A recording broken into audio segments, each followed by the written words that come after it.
นี้ก็มาพบกับรายการเจ้าถิ่นอีกแล้วมื้อนี้เขาก็ได้มีโอกาสมาตักบาตรตอนเช้าเนาะตอนนี้ก็ตักบาตรแล้วแต่ว่าอยากเข้าว่าทานได้สิเปิดเดี๋ยวนี้สักโมง6:30แล้วทานได้สิเปิดเนาะเช้าๆนี่นะแต่ว่าได้ยินเขาจะว่ามีห้านนึงที่แถวๆตลาดดาราบอกเพราะว่าเขาจะว่าจะเปิดเสาร์ที่สุดในโลกเขาบางประมาณ5:30หรือ5:00ป่ายนี่แหละแต่เขาจะไปลองเบิ่งกันเลย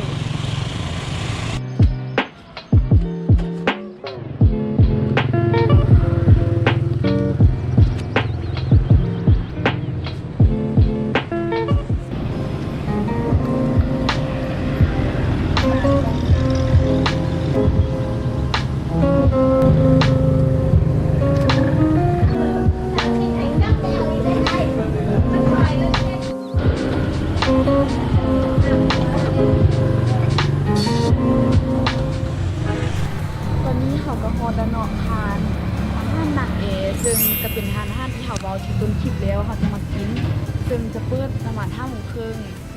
มื้อนี้ก็มาฝากท้องนี่แหละแต่มื้อนี้จะมีอาหารมีเบอร์ข้าวซอยข้าวเปียกข้าวแล้วก็ไข่กระทะกะทิเด็ดกับข้าวจีซึ่งเขาจะสั่งวันทุกอย่างนี่แหละมาลองชิมเบิ่งว่าจะเป็นอะไรได้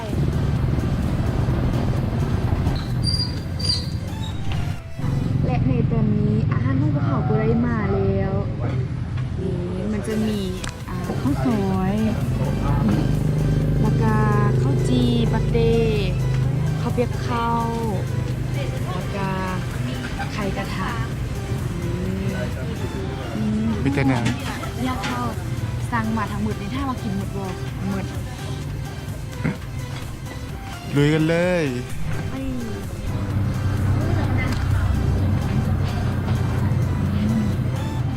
รสชาติเป็นอะไรได้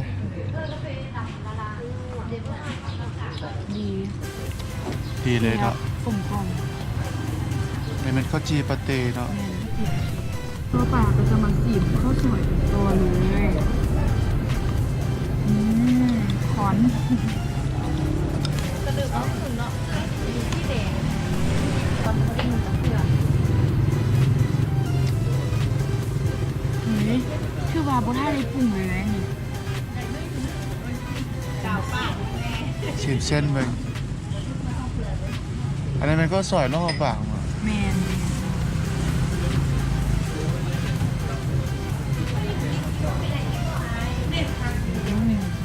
ไปได้รสชาติบกเข็มได้พอดีกินแซ่บเลยว่าถ้าได้ปรุงไปมหาโลกบางนี้ต้องห้ามทานเนาะข้าวซอยและนี่ก็คือไข่กระทะตัวเขาก็ได้ใส่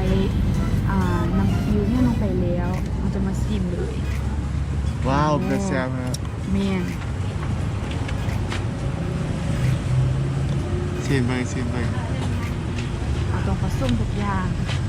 ไข่กระทะจะมีหมูสับพร้อมเนาะแม่นแล้วก็มีหมูแดงแล้วก็มีโยอพร้อมแม่ชิมกันเลย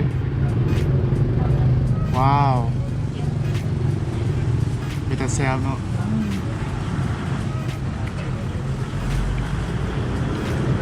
ลงตัวกลมๆเนาะกินไล่เนาะพวกนี้เนาะคล้ายกินไล่หมดตัวเลยนะตุยนี่เอากินข้าวเปียกข้าวโอ้แต่แซ่บเนาะตอนเช้านี่บุคคลพาเนาะเรื่องข้าวเปียกข้าวนี่เหมาะกับอากาศแบบหนาวๆตอนเช้าต้องเอาบ่า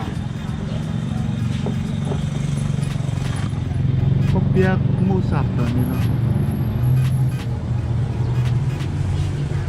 ว้าวคำแรกไปได้ คำแรกคือฮอนหมูสับนุ่ม